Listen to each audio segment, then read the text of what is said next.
Hey Optimancers, Chris here. As of the release of this video, Fizban's Treasury of Dragons should be released.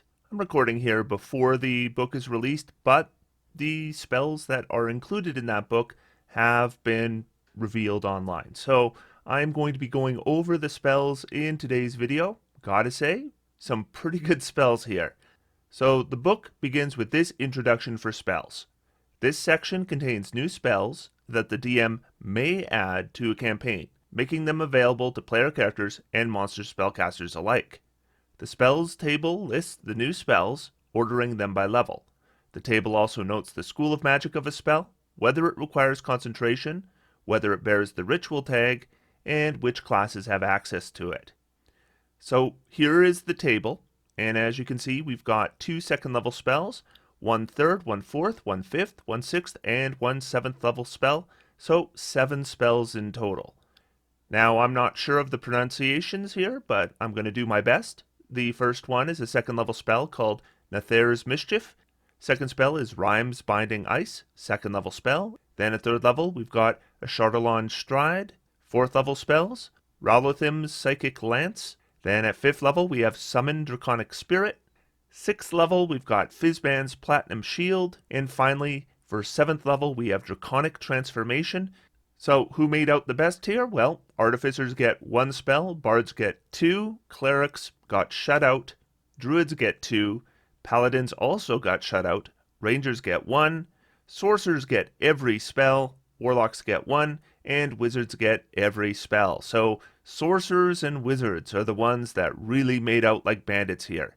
And considering that all these spells are at least decent, that is quite a boost. So I'm going to go over these spells in the order in which they're presented on the table, which is the spell level order. So we're going to start at the lowest level spells. First one we're going to talk about is Nathair's Mischief. You'll notice that I put the name in green. That is my ranking for this spell, meaning I think it is a good spell. You can see it is available to Bards, Sorcerers, and Wizards, and I have highlighted and underlined Bard because I think Bard is the one that's really going to do well with this spell. It is a second level illusion. Casting time is 1 action. Range 60 feet. Components, somatic and material. Duration, concentration, up to 1 minute. You fill a 20-foot cube you can see within range with Fey and Draconic magic. Roll on the Mischievous Surge table to determine the magical effect produced, and roll again at the start of each of your turns until the spell ends. You can move the cube up to 10 feet before you roll. So a 20-foot cube, decent size. This does not need to be placed on the ground. So this is a status effect that will remain for up to a minute as long as we maintain our concentration. That doesn't need to be placed on the ground. That's kind of nice for a second level spell. Now, the disadvantage of this spell is, of course, there are random effects. So if we look at the random effects, we're going to roll a d4. If we roll a 1, each creature in the cube must succeed on a wisdom saving throw or become charmed by you until the start of your next turn. If we roll a 2, each creature in the cube must succeed on a dexterity saving throw or be blinded until the start of our next turn. And if we roll a 3, each creature in the cube must succeed on a wisdom saving throw or begin giggling, and they become incapacitated and they move in a random direction. And if we roll a 4, the area becomes difficult terrain. So we roll our d4. If we get a 3, that's what we want. 3 is the best one. We're going to incapacitate creatures. That is fantastic on its own. That wrecks spellcasting and it takes away their turn from them. Then it is going to give force movement. Now, I'm going to be asked when that movement takes place. This doesn't say it provides them the ability to move when it's not their turn, so that movement will take place on their turns, which is just fine. Now, our second best result here is if we roll a 2. That creates a mass blinding effect for a second level spell. That's really good. We have another second level spell that blinds 1 creature. This one is potentially blinding several creatures. So if we roll a 2, another good result. Not as good as 3, but still very strong. Now, the ones I'd say are less powerful are 1 and 4. 1, of course, charmed. The problem is that you don't get any special control over the creature by charming them. So it means they can't attack you, but you know what? They can still attack your allies. So that one, not as good. And then 4, it's difficult terrain. I mean, difficult terrain, not that big a deal. So we have basically a 50-50 shot of something good happening, but the things that happen that are good are really good. And at least none of these results are bad. Now, if we're a sorcerer or a wizard, I have to compare this to the web spell, because the web spell is 20 feet and it lasts longer, and it is a standing status effect. And I don't think this is as good as web. If you can get creatures in web, I think that is better, because then they're getting restrained, which is good, and they have to use their action to try to break free, or they remain restrained. This isn't providing that kind of control. The advantage here, if you are a sorcerer or wizard, is that it doesn't need to be placed on the ground. Now, technically speaking, web doesn't have to be placed on the ground, but if you cast it in the air, then it falls around later. So if you want that duration where you're going to get effects round after round, web isn't going to do that for you. This will. Also, if you place web on the ground and it doesn't have the anchor points on the side, it is not 20 feet tall. It is 5 feet tall. So if we're looking at flying creatures or creatures that are higher up for some reason, this is the spell that you would need to cast to get your standing status effect. But for a bard, bards don't get web, so I think it's doubly good for bards. Another thing about this is, unless we roll a 1, it's not a charm effect. So again, bards are looking for things that aren't charm effects. So overall, I think this is a pretty strong spell. And that's why I consider it a green spell, using my ranking system, where green is the second highest possibility. The next spell we have is also second level, and is called Rime's Binding Ice. This is available only to sorcerers and wizards. As you can see, I have done the name in purple. That is my purple rank, meaning I think it is a decent spell. That is one below green, but it means that this spell is okay. The casting time is an action. Range, it emanates from self for a 30-foot cone. Components are somatic and material, and the duration is instantaneous. A burst of cold energy emanates from you in a 30-foot cone. Each creature in that area must make a Constitution saving throw. On a failed save, a creature takes 3d8 cold damage and is hindered by ice formations for 1 minute, or until another creature within reach of it uses an action to break away the ice. A creature hindered by ice has its speed reduced to 0. On a successful save, a creature takes half as much damage and isn't hindered by ice. At higher levels, when you cast a spell using a spell slot of 3rd level or higher, increase the cold damage by 1d8 for each slot level above 2nd. So the first spell I think I need to compare this to is Shatter. Shatter is also a 2nd level spell, also does 3d8 damage with a Constitution saving throw for half, except in this case, we're talking about a 30-foot cone instead of a 10-foot radius sphere. The 30-foot cone technically will cover a bigger area than the 10-foot radius sphere. The disadvantage, of course, of a cone is that it emanates from you rather than having any range. That means that if something is more than 30 feet away from you, you will not be able to hit it with this spell unless you get into range. The big advantage here, of course, is that if they fail their save, there is a secondary effect. In this case, their speed is reduced to 0, and it will require an action in order to free yourself. Another nice thing here is if the creature is flying and its speed is reduced to 0, unless it has hover, it will immediately fall. So as a blast spell, this is okay for 2nd level. It's where it should be, right in line with Shatter. Where this is probably better than Shatter is the 0 speed and the action to remove that ice. Where it's worse than Shatter is the range. Still, I think I would say this is a better spell than Shatter overall, in my opinion.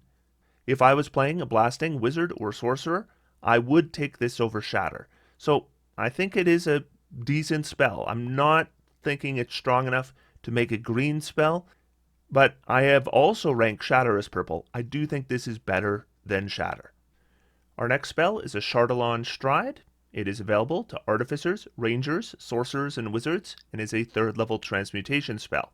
As you can see, I have put a purple ranking here, meaning I think it's a decent spell. Though this is a spell I think I really need to see in action before I can be really confident with this ranking, because it is very different than any spell we've seen up to now. Casting time is 1 bonus action, range of self, components verbal and somatic, duration concentration up to 1 minute. The billowing flames of a dragon blast from your feet, granting you explosive speed. For the duration, your speed increases by 20 feet and moving doesn't provoke opportunity attacks. When you move within 5 feet of a creature or an object that isn't being worn or carried, it takes 1d6 fire damage from your trail of heat. A creature or object can take this damage only once during a turn. And then at higher levels, when you cast a spell using a spell slot of 4th level or higher, increase your speed by 5 feet for each spell slot level above 3rd. The spell deals an additional d6 fire damage for each slot level above 3rd.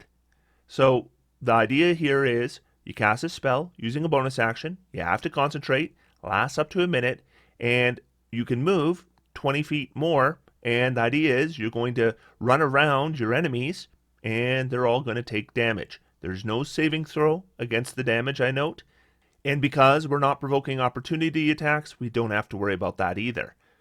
Couple things I'll also note, the upcasting here is really quite good. We're doing a d6 damage with a 3rd level spell. Not a whole lot of damage, but we are doing it every round.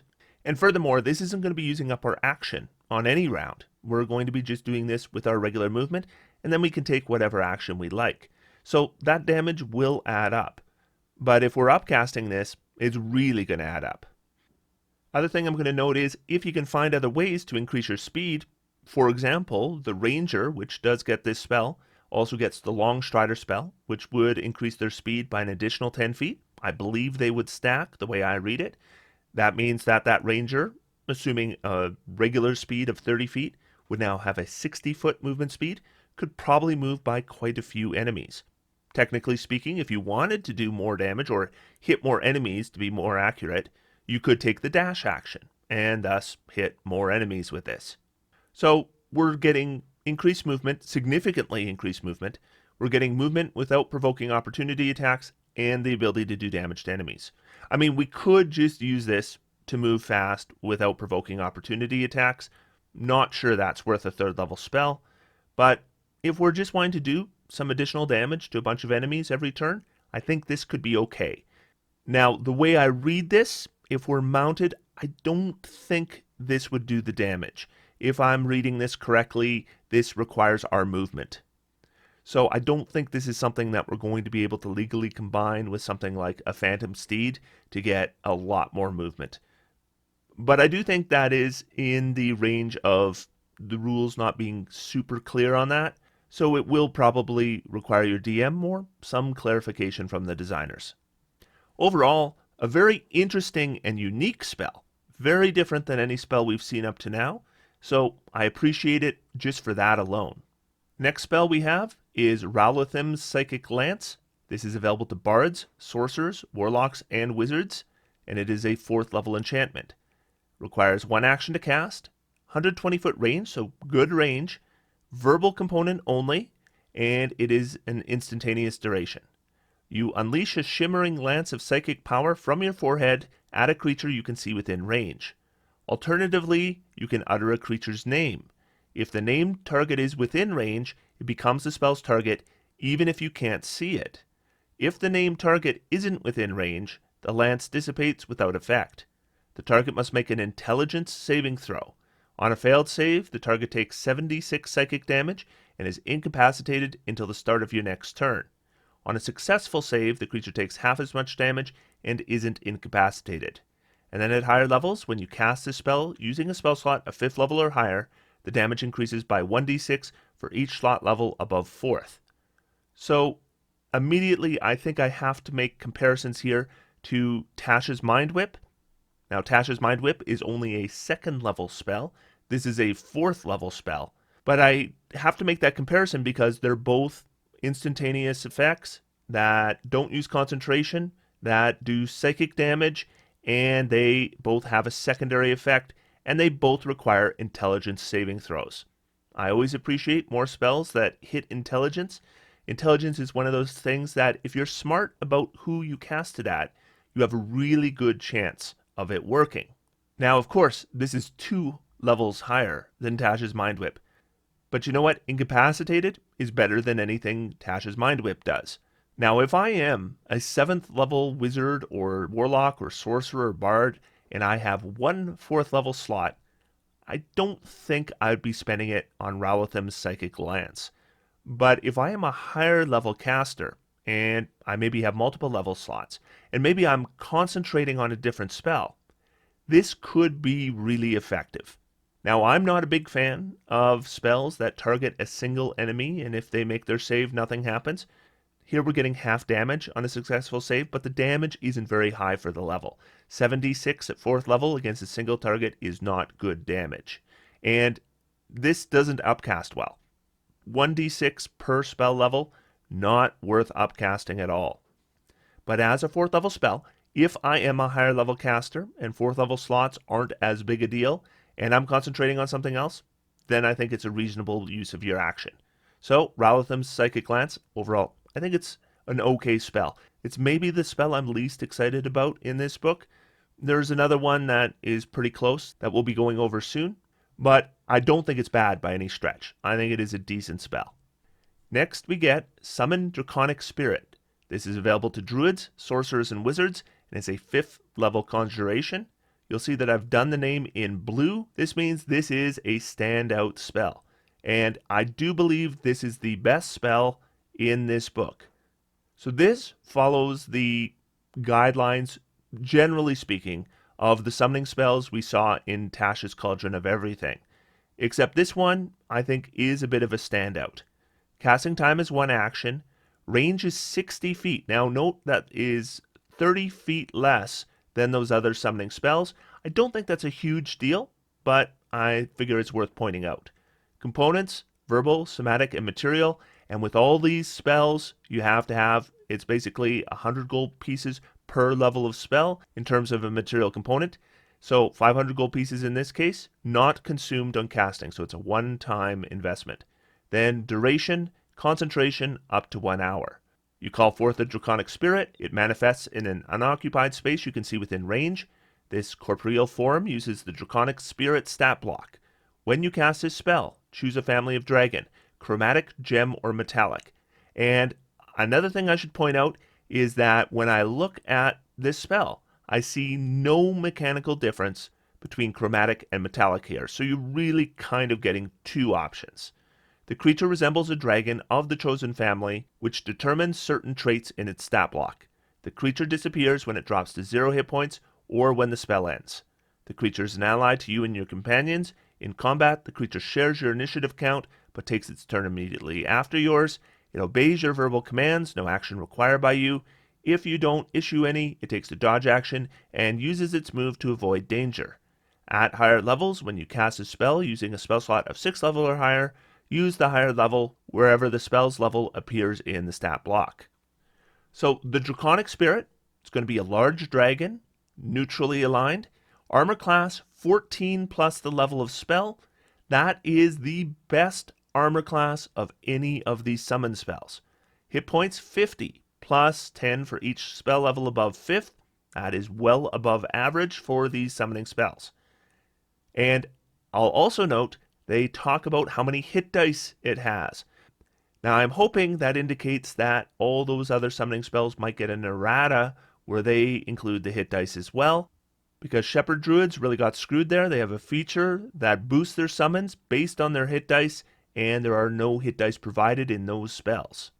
Then this has a speed of 30 feet, fly of 60 feet, which is faster than we see with those other summons, and a swim of 30 feet.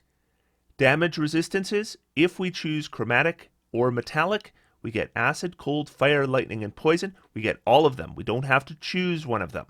And then damage resistance, if we choose gem, are force, necrotic, psychic, radiant, and thunder. Again, you get all of them. Condition immunities, charmed, frightened, and poisoned. That's really nice.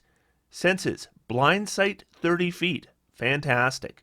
Dark vision 60 feet, passive perception 12. They can speak Draconic, and they understand whatever language you speak, and their proficiency bonus equals your bonus. They also have an additional feature called Shared Resistances. When you summon the dragon, choose one of its damage resistances, you have resistance to the chosen type of damage until the spell ends. So basically, with this spell, we can give ourselves resistance to almost any kind of damage that isn't bludgeoning, piercing, or slashing. Then, as its actions, multi-attack. The dragon makes a number of rend attacks equal to half the spell's level rounded down. That's normal. And it uses its breath weapon. So it is getting something in addition to its regular multi-attack that is unprecedented for these summoning spells. The actual attack is rend. It is a melee attack, reach of 10 feet, does a d6 plus 4 plus the spell's level piercing damage. And then its breath weapon, the dragon exhales destructive energy in a 30-foot cone. Each creature in that area must make a dexterity saving throw against your spell save DC. Creature takes 2d6 damage of a type this dragon has resistance to, your choice, on a failed save, or half as much damage on a successful one. So this isn't the only summoning spell of 5th level. The other summoning spell of 5th level of this type is Summon Celestial. So if we were to compare the Draconic Spirit to the Celestial Spirit, we would find that the range here, of course, is lower. It's 60 feet instead of 90 feet. But the stat block. Armor class, the Draconic Spirit is 3 higher.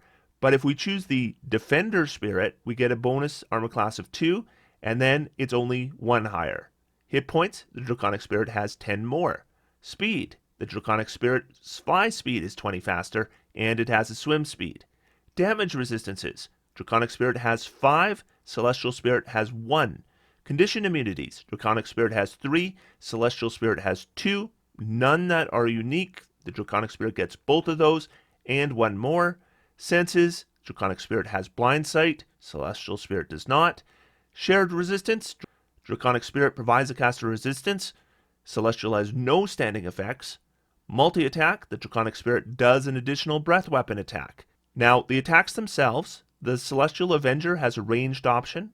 The Defender can provide temporary hit points, but the damage is comparable. Avenger is looking at 14, Defender 13.5, Draconic 12.5. Pretty minor differences. Once we start including the breath weapon, the Draconic is probably doing the most damage. Now, there is a healing touch that the Celestials get. Heals 2d8 plus 5 once. So, defensively, the Draconic Spirit, way better. Plus, we get the defense for ourselves. Plus, it probably does more damage. And the Celestial isn't bad. The Celestial is a decent summon. But Draconic Spirit, I think, is the clear winner here. Quite strong. And if I'm looking at summoning spells, and you should, summoning spells are really good, and you want to use the newer summoning spells that work more cleanly, this is a really good option.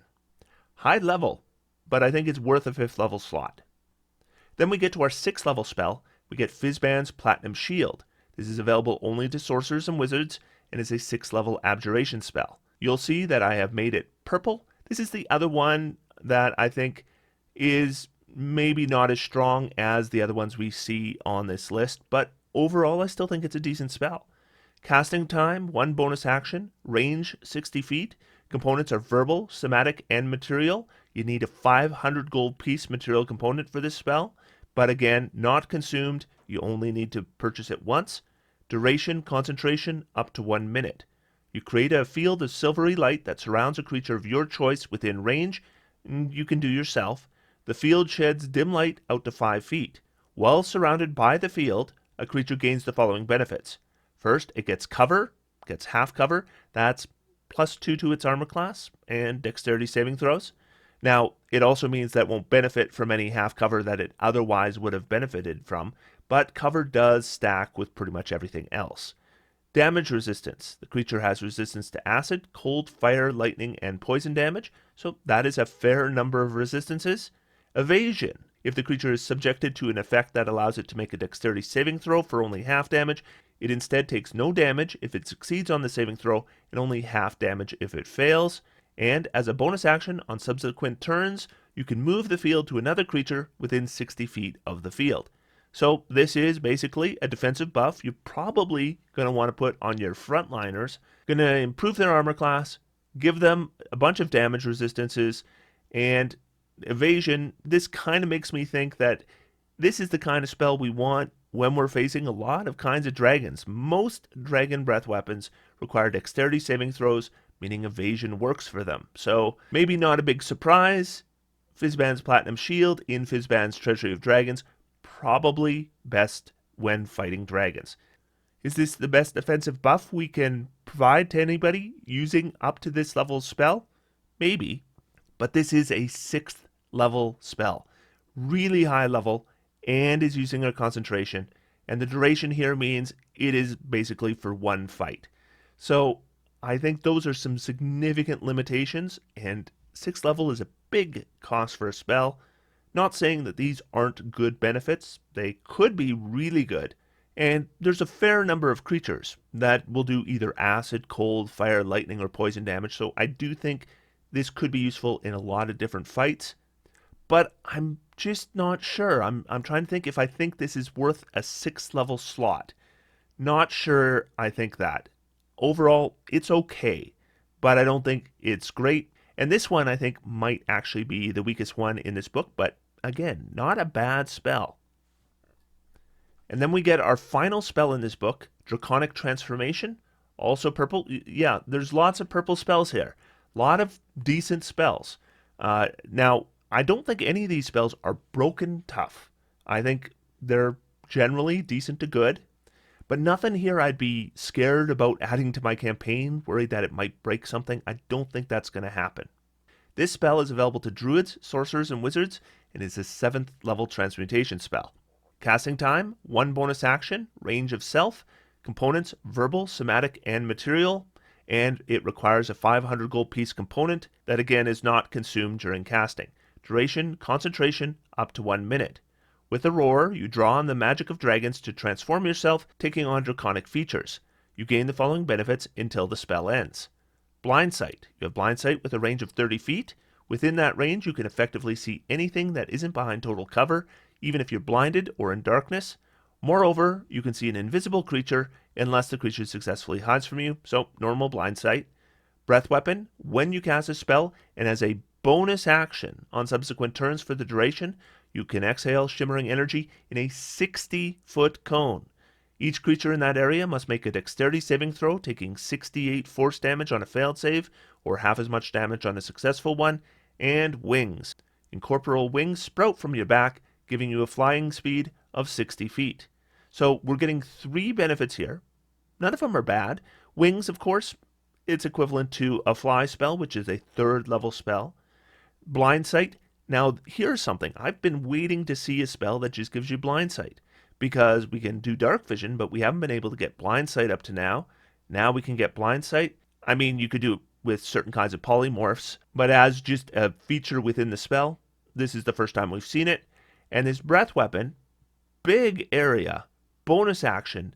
Thing I'll note here is that it isn't doing a ton of damage. 68 force damage with a 7th level spell, even doing it every round, isn't a ton of damage, but we are hitting a very big area with it. So if we are doing this for 10 rounds, I mean, most combats aren't going to last 10 rounds, but theoretically, if we were to do it for 10 rounds, that would be 60 d8 force damage, which of course is a lot of damage. And I think it's important to note that this is not using our action. And since it's not casting a spell on subsequent rounds, we will be able to cast level spells with our action after having this up. So we get 3 effects here. None of them are huge for a 7th level spell, but you put them together, I think this is reasonably good. I was kind of waffling between purple and green. Again, might change my mind once I see it in action and get some experience with it, but I do think it's pretty good. Blind sight, breath weapon, wings, nothing dramatic, but those are 3 useful features added together. This is using our concentration, so this is somewhat limiting. It is also a low duration spell, so that is limiting as well. Overall, though, I think it's all right. And those are all the spells from Fizban's Treasury of Dragons. Not a single spell there I would consider a bad spell. Every single one I think is at least decent. Now, a lot of them are in that middle range, but you know what? When you keep adding spells and versatility to casters, it just makes them better. So casters just got another boost here because they're getting a little more versatility than they had before. And remember, if you are a druid, you got a couple spells here that you can prepare and you don't even need to learn them. You know them already. You can just prepare them after a long rest if you need them. So yeah, that's the Fizban's spells. I think they're pretty good spells. I think they're reasonably well designed. I think they're reasonably well balanced. As I said, I'm not going to have any problem adding them to my games. Now, if I was a DM and I was wondering whether to add them to my games, I would say that at least add them to the spell list of a Draconic sorcerer. I mean, they need something, and just giving them a few additional options that are Draconic based, I think is kind of a no-brainer. But honestly, I don't see a big problem allowing these for any caster. So what do you think of these spells? Let me know in the comments down below. Otherwise, until next time, I'm going to sit back, relax, and have some fun. D&D is for everyone. Thanks, everybody. Talk to you soon.